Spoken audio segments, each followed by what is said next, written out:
Hey there! Thanks for joining us as we bring you another exciting Jamaica Magazine program.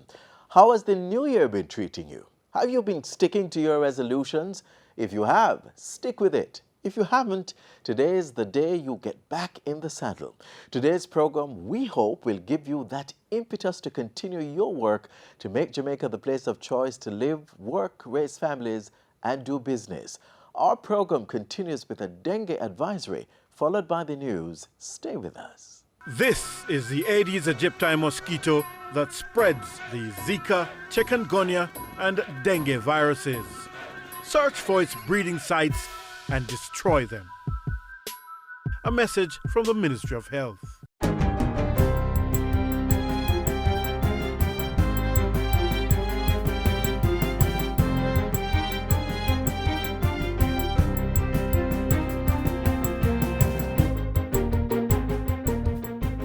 Good day, I'm Stephen McHugh, and this is your JIS News for Monday, January 21. The Ministry of Health is advising persons to seek medical attention immediately after experiencing symptoms of dengue fever. Chief Medical Officer Dr. Jacqueline Bisesa-McKenzie says persons need to look out for warning signs such as lethargy, restlessness, persistent vomiting, pain in the abdomen, signs of bleeding, and loose stool. Those signs of bleeding can include bleeding from the gums, bleeding in the urine, it can be bleeding in the stool. Usually though, when you start getting bleeding in the stool, in the urine and stuff, you have reached a severe point. But from you have warning signs that we describe, you must go to your private or public health facility. See the doctor, because it means that you must be in a facility where you can be monitored. The Chief Medical Officer says over 70% of persons who contract dengue experience mild symptoms such as fever and rash over the eye. In those cases, she says caution must be exercised with home treatment. Dr. Bisesa-McKenzie warns that persons should not use aspirin, diclofenac, ibuprofen, or any pain relievers known as non-steroidal anti-inflammatory drugs, as these can heighten the severity of the disease. Members of the public are also urged to clear their homes of mosquito breeding sites to prevent being bitten. The Maritime Authority of Jamaica, MAJ, will be inspecting undocumented vessels in the coming weeks to ensure they are seaworthy. The exercise is also meant to ensure that those owners who wish to carry passengers have their vessels so certified. This comes as the MAJ recently completed an audit of marine passenger carrying vessels around the Port Royal, Palisadoes, and Portmore environs. Transport Minister Robert Montague had ordered the audit following a boating incident in December 2018 where a canoe transporting 13 persons sank, resulting in the deaths of 2 on board. The findings of the audit was completed on January 15. It reveals that approximately 82 vessels were found in the 2 areas, with most of them documented with the Fisheries Division as fishing vessels, and only 3 registered and certified by the MAJ to carry passengers. Therefore, the majority of the vessels were operating illegally as passenger-carrying vessels. With that information at hand, Minister Montague says he is looking forward to the implementation of adequate signage to inform persons about the cautions to be followed before embarking on passenger boats. The Tourism Ministry will be pushing to increase the consumption of Jamaican coffee within the cruise sector. Pointing to the viability of this strategy, Portfolio Minister Edmund Bartlett says 80% of the approximately 1.8 million cruise passengers to the country are Americans, and data shows that the average American drinks at least 5 cups of coffee per day. Minister Bartlett says the push to increase coffee consumption within the cruise sector would assist in alleviating the problems faced by the island's coffee producers, who need to find more markets for their bean. I would like every cruise passenger to begin with to be introduced to a cup of Jamaican coffee. The tourism minister proposes implementing coffee stations at each of the country's cruise ports. He made the suggestion at the recent launch of the 2019 Jamaica Blue Mountain Coffee Festival. Beginning February, micro, small, and medium enterprises, MSMEs, will be able to access Tax Administration Jamaica, TAJ's, annual Special Taxpayer Assistance Program to assist with the filing of their statutory returns. The TAJ says this is being done to encourage MSMEs to file online. The service allows users to make payments using automated direct banking, creating a payment plan, viewing filing and payment history, generating accounts statements, and applying for tax compliance certificates online instead of going in branch. The TAJ is also encouraging other taxpayers to arrange for early filing of their returns, which are due on March 15. Clients filing corporate income tax and assets tax returns must do so electronically via the TAJ's online portal at jamaicatax.gov.jm. And finally, the country's sport bodies are being urged to register their athletes with the Jamaican Athletes Insurance Plan. Sport Minister Olivia Grange made the appeal as she addressed the recent opening of the upgraded administrative building of the Aquatic Sports Association of Jamaica at Independence Park. The minister pointed to Jamaican boxer Sakima Mullings, who is severely ill but is not on the insurance plan. Sakima was diagnosed with retinitis pigmentosa, a hereditary condition affecting the retina in his left eye, which also causes sensitivity to light. When I hear about cases such as the most recent with boxer Sakima Mullings, it pains my heart, and I would like him to know that we are praying for his full recovery. But more than that, already we have decided to provide Sakima with $1 million to help him to meet his medical expenses. Minister Grange says only 1,300 athletes are registered with the insurance plan. And that's it for JIS News Today. I'm Stephen McHugh. Thanks for watching.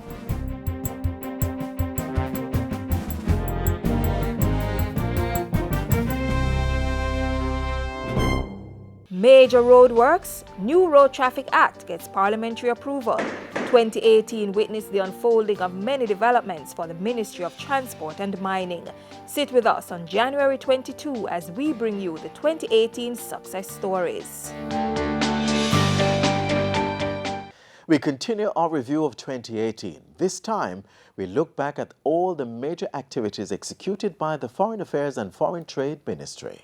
The Ministry of Foreign Affairs and Foreign Trade in 2018 continued to facilitate bilateral and multilateral relations with several countries. This resulted in positive outcomes for Jamaica and secured increased access to social, economic, and technical assistance in a number of areas.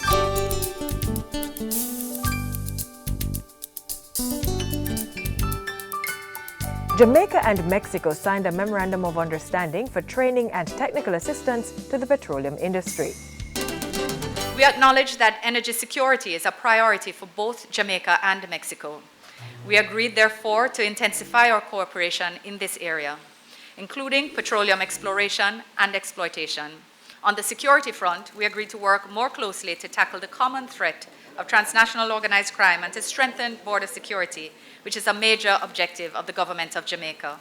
I therefore welcome Mexico's offer of training in security and coastal patrolling as we build our national security architecture. Still on security matters, agreement was reached with the European Union for grant funding of $3 billion Jamaican dollars to boost crime fighting. In addition, cooperation was reached with the United States for a $4.5 million Child Protection Compact partnership to reduce child trafficking. Strengthening other relations. I want to express our deep and sincere appreciation for China's provision of an additional grant of 250 million RMB yen for the construction of the Western Children and Adolescent Hospital and other projects to be agreed between our two governments. I welcome the signing of the Memorandum of Understanding on the establishment of political consultation between our two foreign ministries. Cooperation in urban development and your announcement, Mr. President, that Namibia has granted visa waivers for Jamaicans seeking to visit your country. A similar agreement was signed with Russia in September. Foreign Affairs and Foreign Trade Minister Kamina Johnson-Smith was also in Spain and signed an agreement for both countries to partner in agriculture, energy, and logistics. On the matter of Windrush, So far as persons of Jamaican heritage are concerned, we of course have been able to confirm that 1,093 persons have received documentation confirming their status, and 722 were granted status under the Windrush scheme. So the ministry continues to support affected persons seeking support, but now we are also more heavily focused on the critical aspect of the compensation scheme. Brexit is another matter of great public interest. I'm pleased to confirm that the technical work necessary to enter into a rollover agreement of the Economic Partnership Agreement is close to completion. Jamaica hosted the 39th regular meeting of the Conference of Heads of Government of the Caribbean Community, CARICOM, in July. Results from the three-day meeting include the signing of 3 agreements by leaders on matters of security and education, and the signing of the Protocol on Contingent Rights by 6 countries: Jamaica, Barbados, Guyana, St. Lucia, Suriname, and Haiti. This allows for the free movement of spouses and dependents of CARICOM nationals who possess a skills certificate.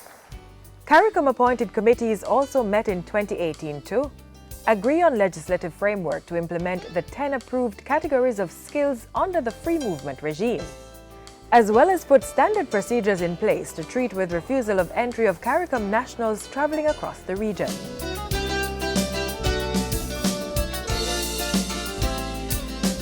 Jamaica assumed presidency of the African, Caribbean, and Pacific ACP Council of Ministers in February, and was elected in June to the Economic and Social Council of the United Nations, UN ECOSOC, for a 3-year term from 2019 to 2021.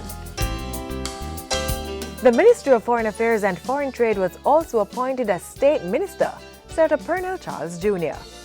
Throughout 2018, he represented the ministry on assignments in the diaspora and locally, one of which was the first meeting of the Joint Commission between Jamaica and Panama.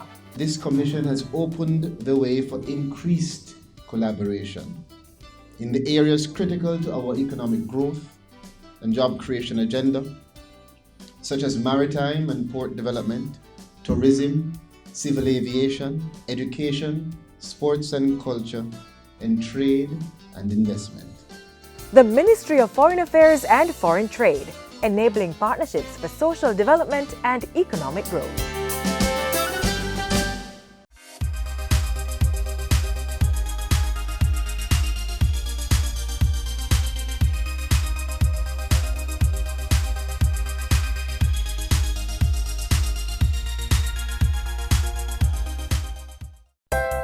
In 2018, the Ministry of Labour and Social Security continued efforts to create jobs and protect vulnerable citizens amidst a climate of continued economic recovery. Watch Jamaica Magazine on Wednesday, January 23, as our Year in Review series continues with a look at activities in the Labour and Social Security portfolio, supporting the growth agenda.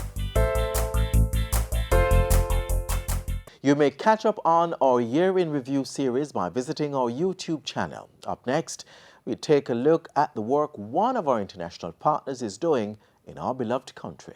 I wanted to be an educator because I believe that education is the most powerful weapon that can change the world. My dreams and aspiration is to one day become an entrepreneur where I can employ other persons and help to build the country. I wanted to go into development. I wanted to help people become better versions of themselves.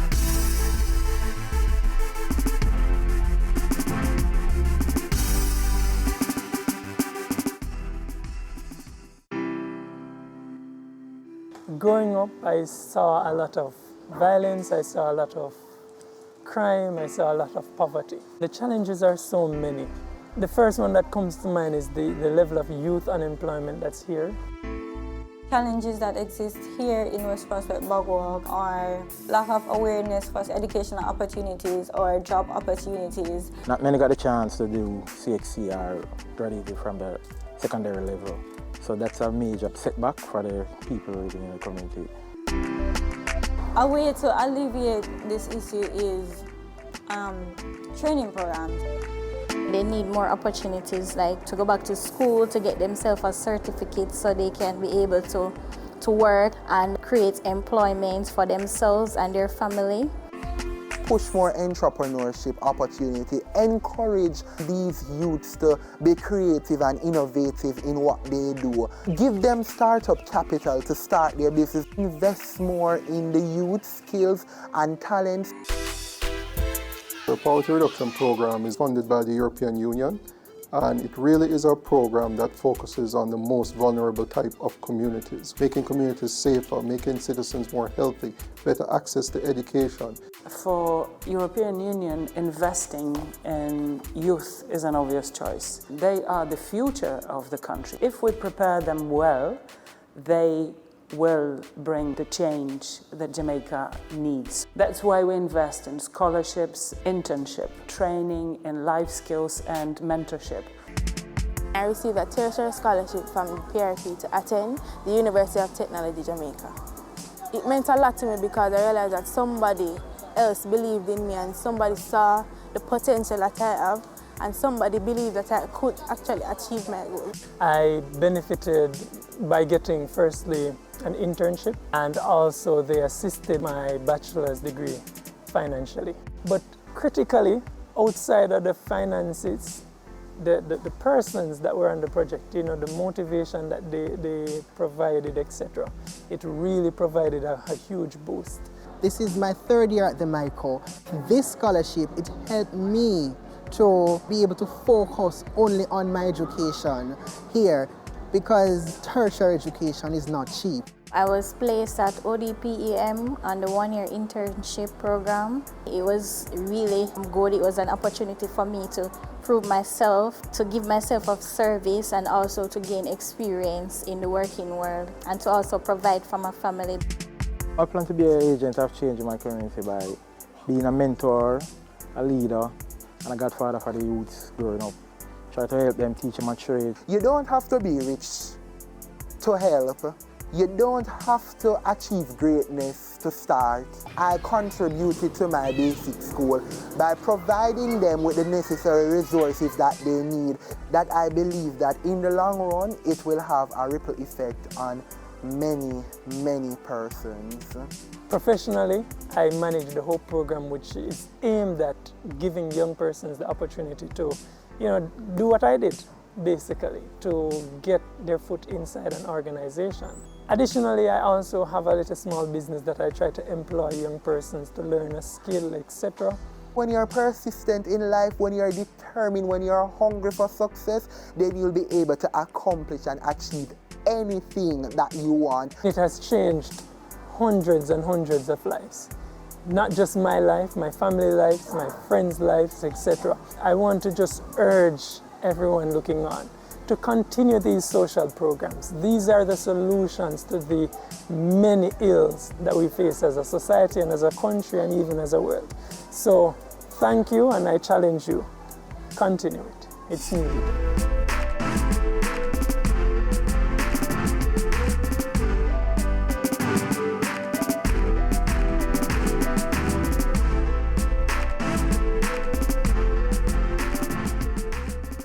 This is the Aedes aegypti mosquito that spreads the Zika, chikungunya, and dengue viruses. Protect yourself from the bite of this mosquito. A message from the Ministry of Health. It was in this month back in 2015 that Jamaica's Blue and John Crow Mountains was designated a cultural and natural World Heritage Site by UNESCO. Today, the government continues to implement programs to tap into the business and income-generating capacity of the mountain range. Take a look.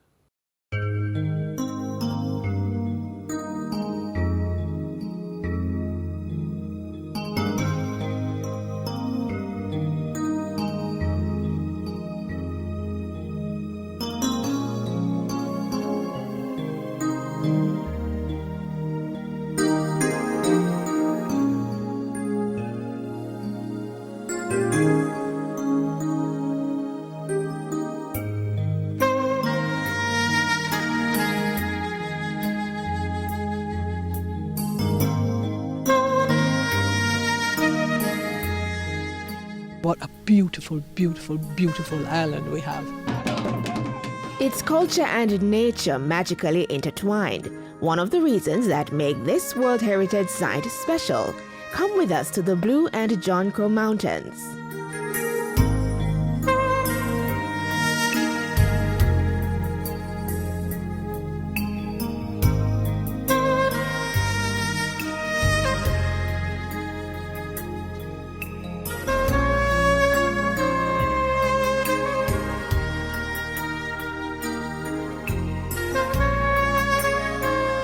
There is much to see, touch, smell, and taste up in these hills. You can just come in for the day, sit, relax, have your barbecue, go hike on our hiking trails. You can have a tour guide if you so desire to take you on the trail. You can also bring your tent and you can camp overnight.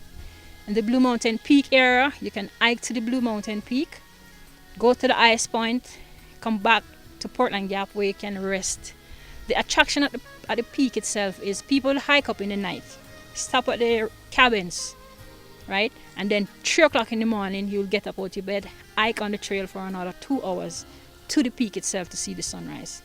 It is beautiful.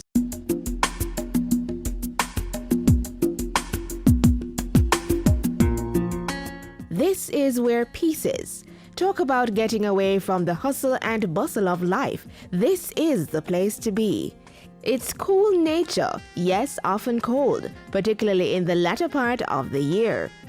But you'll be easily warmed by the best tasting coffee and dance the day away with captivating traditional entertainment.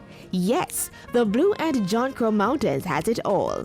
You leave amazed, not believing it all exists in one place, some 4,000 feet above sea level. High up, where it feels like you can touch the clouds, where you can watch birds making their nests, playing among their flock. How it gets its name, the blue. If you're in Kingston looking in the hills or on the hills, you would see the color blue on the mountain. The John Crow part of it is our ancestors used to hunt wild boar and take it to the other parishes to sell to the different parishes. So what is not sold off, they would leave it, they wouldn't take it back home, and then the John Crow will come down and clean up after they leave.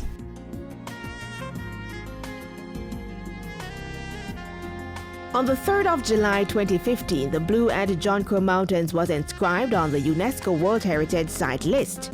After many years of championing for this cause, the committee fell under the spell of the mountains and gave in.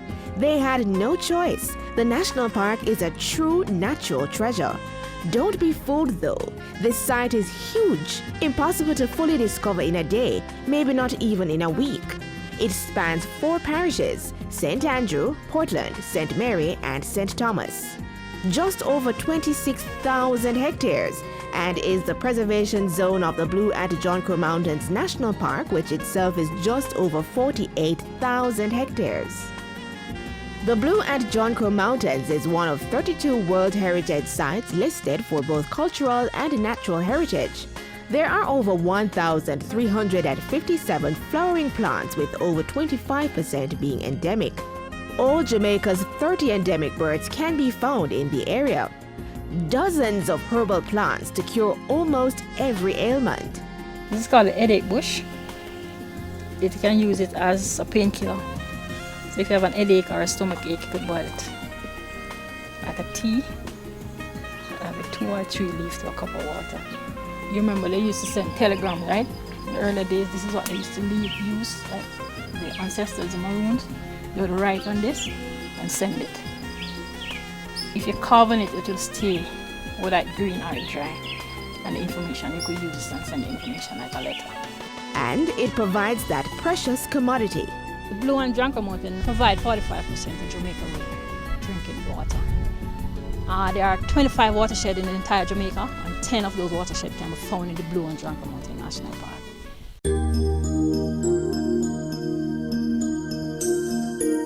On the cultural side, the Maroons take center stage. Once a refuge for runaway slaves, it remains home for their descendants. Their way of life is an intriguing history lesson for the unknown. There you may imbibe on authentic foods and dive into the inviting Nanny Falls. The interesting thing is that so few of us Jamaicans take advantage of the opportunity that we have up here in terms of the relaxation, the climate. Don't allow foreigners to know this World Heritage Site more than you. Remember, when you go, take only pictures and leave only footprints. For a tour inside the Blue and John Crow Mountains, call the Jamaica Conservation and Development Trust 960-2848-9 or 920-8278.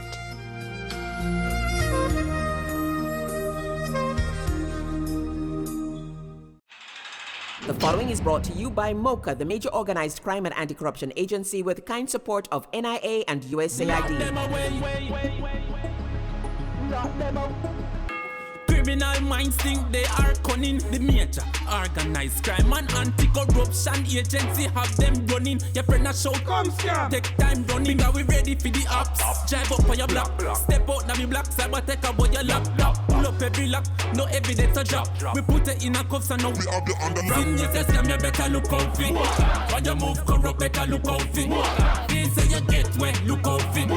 Look out for, look out for. From your system, you better look out for. When you move corrupt, better look out for. They say you get wet, look out for. Look out for, look out for. The proceeding was brought to you by MOCA, the major organized crime and anti-corruption agency with the kind support of NIA and USAID. MOCA, MOCA.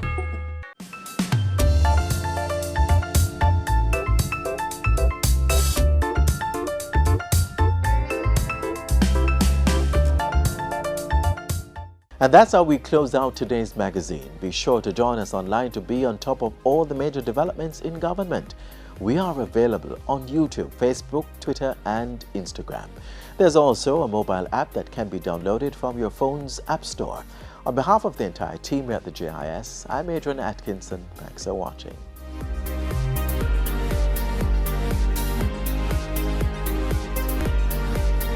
This has been a production of the Jamaica Information Service, the voice of Jamaica.